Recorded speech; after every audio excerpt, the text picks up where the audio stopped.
Halo semuanya, selamat datang di podcast Berry Berry, beritahu informasi bersama kami. Hari ini aku nggak sendirian loh, aku ditemani oleh sobat Berry Berry yang lainnya. Hari ini kami akan membahas tentang mau jadi orang tua, harus apa? Tapi sebelum itu, perkenalkan dulu, aku Triana Sinta Dewi dan sobat Berry Berry. Halo semuanya, aku Nur Ilmi Anugraha. Senang banget hari ini kedatangan Kak Mia. Aku udah excited banget untuk bahas terkait parenting. Kalau Kak Mia gimana nih? Oh udah jelas, aku juga udah excited banget nih buat bahas masalah parenting. Ya, betul banget. Kalau ngomongin tentang parenting, aku jadi keinget sama ponakan aku yang udah disuguhi gadget. Aku ini concern baru sih, soalnya kalau setahu aku ya penggunaan gadget pada anak usia kurang dari 18 bulan ini menyebabkan dampaknya macam-macam. Yang pertama keterlambatan bicara karena anak jadi passive listening saja dan passive watching saja. Mereka tidak bisa mempraktekkan kosakata baru yang mereka lihat dari YouTube itu, dan biasanya dari menonton sesuatu yang di gadget ini itu sebuah pengulangan, jadi kosakatanya itu sangat minim gitu loh. Jadi gimana ya sebenarnya cara kita menghentikan hal ini dan mencegah agar terjadi dampak? Iya, kalau menurut aku sih sebenarnya jangan dikenalkan dulu ya sama gadget. Apalagi kalau anak dikenalin sejak dini sama gadget, dampaknya bisa berbahaya yang udah Triana jelasin tadi. Terus aku juga pernah baca, mungkin mau nambahin sedikit, sebenarnya ada nih masa yang disebut sebagai golden age atau usia keemasan seorang anak. Penasaran nggak kenapa ini sebenarnya disebut sebagai golden age? Iya, penasaran banget. Apa tuh? Sebenarnya gini, di usia keemasan ini merupakan masa pertumbuhan dan perkembangan yang optimal dan akan mempengaruhi di usia selanjutnya. 1000 hari pertama kehidupan adalah usia keemasan dari seseorang. Jadi, ketika di usia 1000 hari pertama kehidupan ini udah dikenalkan dengan gadget, maka dampak ini bisa kebawa sampai besar. Nah, sebenarnya dihitung 1000 hari pertama itu kapan sih? Sejak dalam masa kehamilan sampai anak berusia 2 tahun. Oh gitu, kalau gitu penting banget ya untuk menumbuhkan hal-hal yang positif dibandingkan hal negatif seperti pemberian gadget pada anak. Karena dampaknya serem banget ya. Nah kalau gitu aku pengen tanya deh, kalau kita lagi main bareng sama anak kecil, biasanya aku lihat anak kecil udah pada pegang gadgetnya masing-masing. Nah gimana tuh ya, mereka kan nggak melatih otak maupun fisiknya. Terus gimana ya kalau dampaknya seserius itu, kita harus gimana agar bisa mencegah hal-hal ini? Oke, yang pertama kita harus ingat, mungkin Triana udah pernah dengar kata-kata ini ya, anak tuh nggak bisa memilih orang tua seperti apa, tapi kita sebagai calon orang tua ataupun yang sudah menjadi orang tua bisa menentukan akan seperti apa kita bersikap ke anak kita nantinya. Kata aku sama statement itu. Nah di awal tadi kita juga udah bahas sih ya tentang seberapa krusialnya 1000 hari pertama kehidupan. Nah tapi yang jadi pertanyaan adalah di fase itu orang tua harusnya ngapain sih? Kebanyakan pada nggak tahu nih. Oke, karena ini agak kompleks, mungkin aku jawabnya langsung to the point aja ya. Jadi kan 1000 hari pertama kehidupan itu dimulai sejak kehamilan. Nah, kehamilan sendiri merupakan fase fisiologis atau normal, tapi punya risiko. Oleh karena itu butuh pemantauan ekstra. Nah, pemantauan ekstranya ini disebut sebagai ANC atau antenatal care. Jadi di sana kita tuh bisa tahu tumbuh kembang janin seperti apa, bahkan kita bisa melakukan deteksi dini masalah kesehatan potensial. ANC ini sendiri sebenarnya dilakukan minimal 4 kali. Di trimester 1 1 kali, di trimester 2 1 kali, dan trimester ketiga 2 kali. Tapi sekarang ANC ini dilakukan minimal 6 kali, dengan 2 kali pertemuan itu wajib sama dokter untuk screening faktor risiko kehamilan dan juga faktor risiko persalinan. Nah, selain memperhatikan masalah ANC, saat kehamilan kita juga nggak boleh lupa nih buat konsumsi tablet Fe maupun asam folat. Nah, asam folat ini penting karena bisa mencegah dari adanya defek atau kecacatan yang dimiliki oleh bayi. Kecacatannya ini fisik ya, karena kan ada tuh orang-orang yang, mohon maaf, punya cacat fisik bawaan. Nah, ini bisa dialami, mohon maaf, bila tidak mengonsumsi dari asam folat gitu. Oh gitu, berarti harus dipersiapkan sejak kehamilannya. Kalau tadi kan kita bahas tentang kehamilannya. Nah, kalau anak sudah lahir, sebenarnya kebutuhan dasar anak itu seperti apa, Kak? Oke, langsung aja ya soal kebutuhan anak. Secara teoritis itu ada 3A. Ada asuh, ASI, dan juga asah. Yang pertama asuh, ini tentang kebutuhan fisik dan juga biomedis. Contohnya makan dan juga perawatan kesehatan dasar. Yang kedua ASI, yakni kasih sayang. Dan yang terakhir adalah asuh. Di sini, anak membutuhkan stimulasi mental untuk dapat tumbuh dan berkembang. Oke. Mungkin aku mau dibahas satu-satu dong, Kak. Yang pertama tentang asuh dulu nih. Tentang apa tuh, Kak? Oke, asuh ini kan tentang pemenuhan kebutuhan secara fisik maupun biomedis. Yang paling pertama kita ingat adalah soal ASI, terutama ASI eksklusif atau pemberian ASI selama 6 bulan. Mungkin Triana pernah dengar kan mitos-mitos di masyarakat kayak ASI kuning yang pertama kali keluar tuh basi, nggak boleh diminumin. Padahal ASI pertama atau kolostrum itu justru yang harus diberikan karena kolostrum ini mengandung kekebalan tubuh. Nah, ASI eksklusif ini merupakan pembentuk dari kekebalan tubuh seorang anak yang dibawa sampai dia dewasa nanti. Selain itu, ASI eksklusif ini nggak cuma bermanfaat buat anaknya aja, karena selain murah, nutrisinya lengkap, melalui pemberian ASI eksklusif ini juga membantu ikatan kedekatan antar ibu dan anak. Selain itu, ketika seorang ibu menyusui, otomatis berat badannya bisa cepat kembali seperti semula sebelum hamil. Gimana? Keren banget kan? Wih, keren banget ya. Dampaknya bukan cuma buat bayinya, tapi juga buat ibunya juga nih. Nah, kalau gitu nih, Kak, kalau fenomena yang saat ini aku lihat ya, anak-anak itu dikasih makanan pendamping ASI. Jadi kayak pisang gitu udah dikasih dari bayi. Gimana tuh, Kak?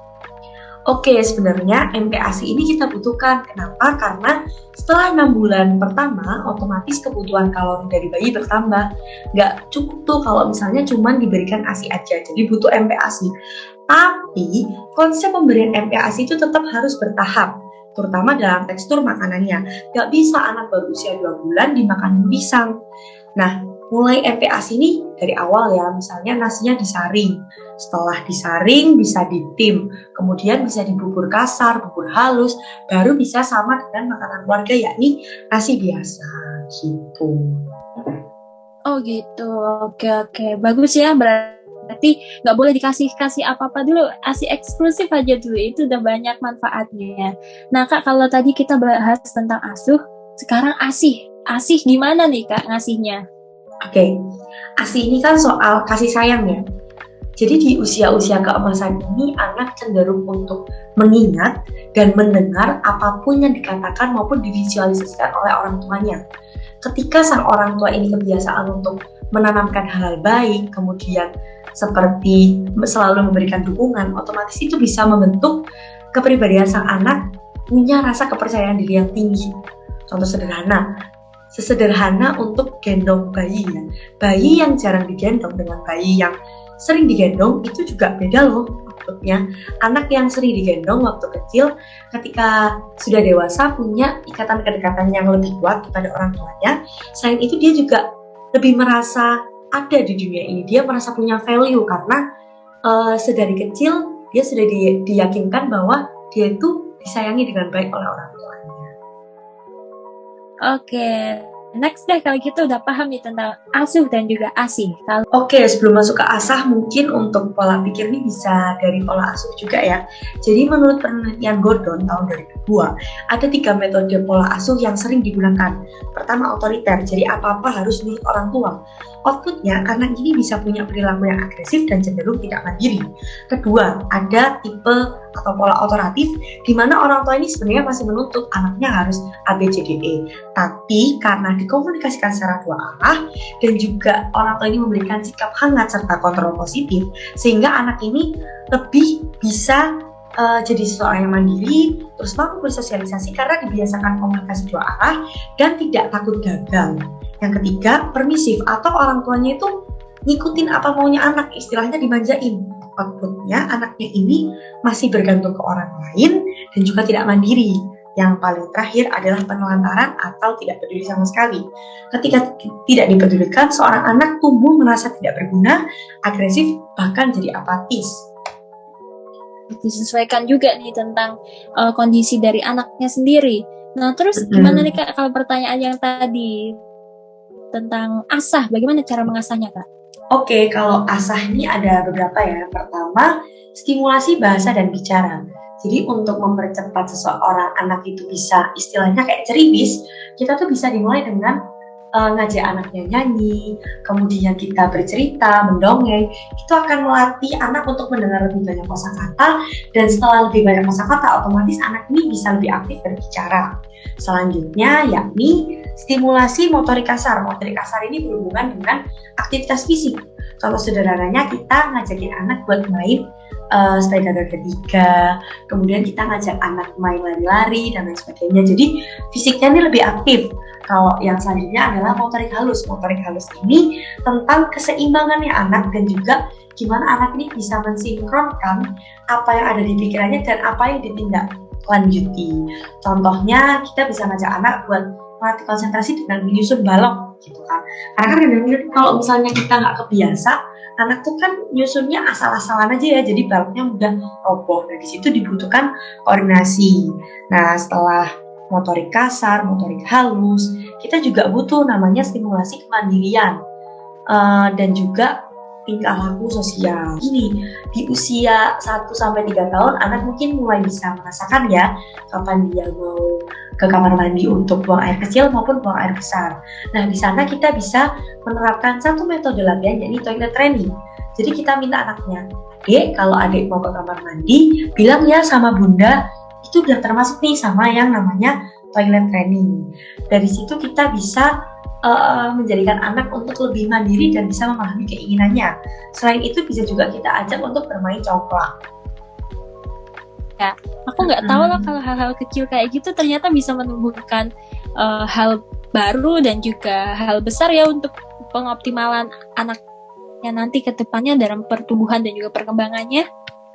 Bener banget. Oke, aku bingung deh Kak tentang stimulasi ini. Itu harus dilaksanakan sesuai dengan usianya atau bagaimana? Oke, konsepnya gini sih, stimulasi yang dilakukan juga harus menyesuaikan dengan milestone yang ada. Nah, milestone ini merupakan target perkembangan atau capaian dari perkembangan dan juga pertumbuhan anaknya.